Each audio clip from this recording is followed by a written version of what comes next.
a lot of episodes that I thought like that seemed like fillers also like they did make like important references to that time and also the references to the theme like like for And this is example where you take over and I sit back. no like we can talk about this so like as Okay. so they make a lot of references also like to the whole theme like for example the episode where they meet the guy from Holland, the eating competition and stuff, Yeah, and they yeah. talk about Oh, yeah, yeah. Oh my the God, yeah. painting. So there they talk about the Namban movement a lot, and the Namban was this movement where like Portuguese explorers and stuff started coming to Japan and trading with them,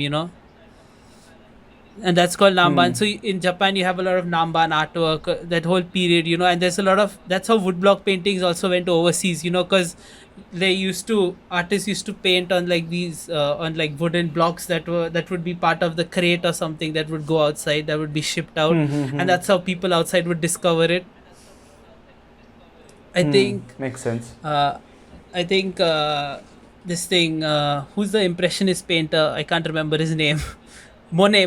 I think Yes. Monet has also Monet, referenced of a lot of course. like Hiroshige's work and stuff. So you can see how woodblock reached like different parts in Europe. You guys know Yeah, Monet. of course, Monet.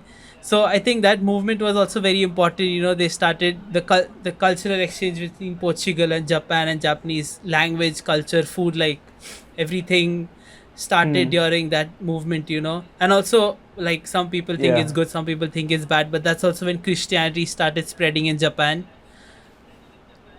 We shall reserve any comments No, we about can that on still this talk about that podcast. I don't movement because know. it's history and it's what happened, and they show that a lot in Samurai Champloo. Also, that's an important part of the whole show, right? For, for those of you who are religious, you might want to switch off this podcast for the next 10 minutes. Yeah. It's just I don't think it's a good thing. There's a lot of culture in Japan yeah. that is still being affected by Christianity coming in and taking over Yeah, so everything, I basically think. these Jesuit monks who had come from Portugal, Spain, Italy, but in the beginning mostly from Portugal, and they were trying to spread Christianity around Japan. And like in the end, they talk about the no. So before, so like I was talking about woodblock painting. So they showed how like paintings, how they were exchanging paintings. Like even old Japanese woodblock paintings show like depictions of like explorers coming and ships and stuff. So you can actually read about the Namban movement, and it's like really interesting. But speaking of like the Christians, for example, like and they want to go to Nagasaki, right? So Nagasaki Yeah. was the harbor where most products and where most of the trade happened in Japan. That was the biggest place where Christianity spread, where these Portuguese people used to come and land. Basically, that's like Makes where sense. the Makes whole sense. Yeah. movement started. That was Nagasaki. It was the biggest place at that time. So it makes sense that they were going there, right? And the thing is, Wait, I have a yeah, question. I have a dark sure, question. sure. When after Harbor happened, okay, hey guys, you might see a little difference here. There might be a little bit of a cut in audio and video. The power went out at my house and it just came back. So we are continuing from where we left off. And if I remember correctly, since we discussed this already, I do remember correctly. My last line was, Sid, I have a dark question for you. What?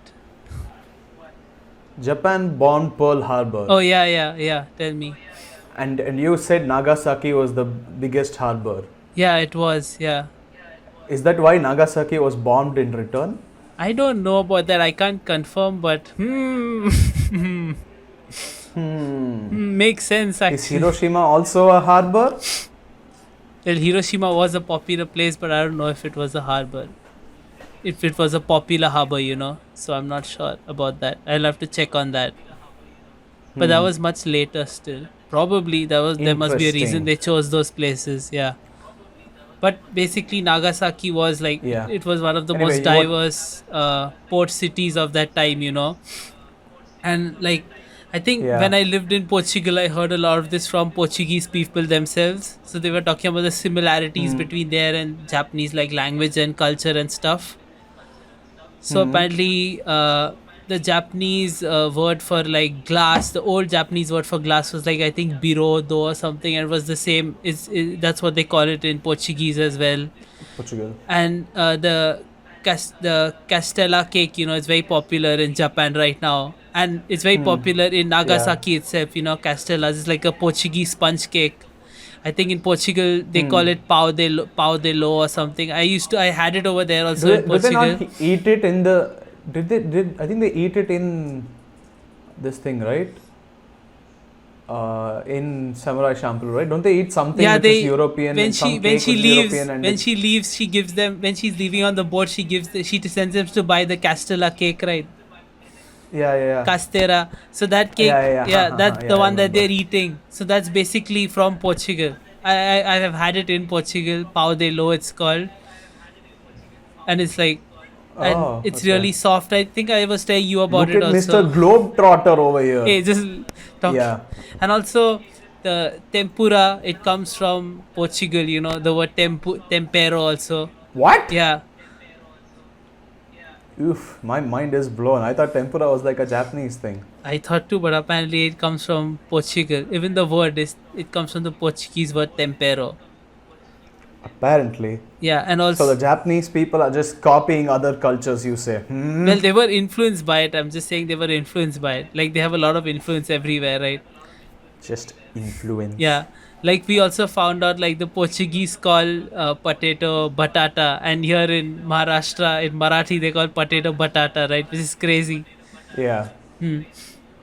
So there are So lots I of think the similar Western things world has spread its influence so far that we don't even everywhere. know if we Yeah, have our own cultures anymore. I know, right? My Also, god, you Westerners, man. Do you have any Western fans out there? Tweet out to us saying I'm Western. that's all. They just say I'm Western, and that's it, huh? And that's it. And then we insult them on Twitter.